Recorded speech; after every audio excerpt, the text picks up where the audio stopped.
Hello, my name is Doug Greenberg. I'm the president of Pinnacle Wealth Advisory. Welcome to September 2025's Three Sides in 3 Minutes. As you might know, I am a fan of Moody's Analytics and Mark Zandi's work. Right now, experts at Moody's say there's a 48% chance that the US economy could fall into a recession within the next year. A recession is when the economy slows down a lot, businesses make less money, and people may lose jobs. The forecast comes from a computer model that studies huge amounts of past economic data. While 48% is below the 50% threshold, it's still considered very high. In fact, history, whenever the risk has gotten this close to 50%, it usually meant tough times were ahead. That's why economists are warning that the risk of a slowdown is uncomfortably high. So here's what's happening. In August, housing construction slowed down more than expected. Fewer new homes got started, and permits for future projects dropped to the lowest level we've seen since 2020.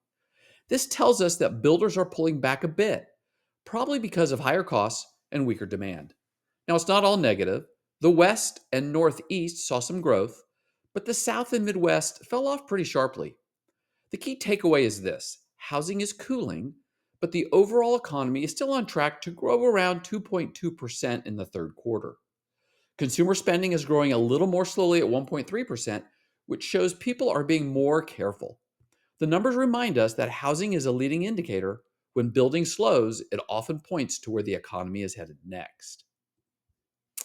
This chart shows how much people in the US were spending in 2025 compared to the year before.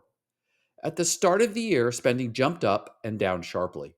Then in April, right after Liberation Day, households started buying more than usual, often to get ahead of new tariffs. After that, spending dropped off because people had already made the purchases early.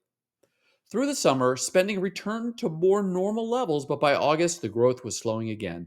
In short, the chart shows that big events like tariffs and policy changes can cause people to spend more or less at different times, and that creates big swings in the economy.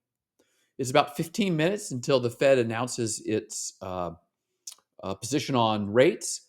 So stay tuned and let's see where we're headed.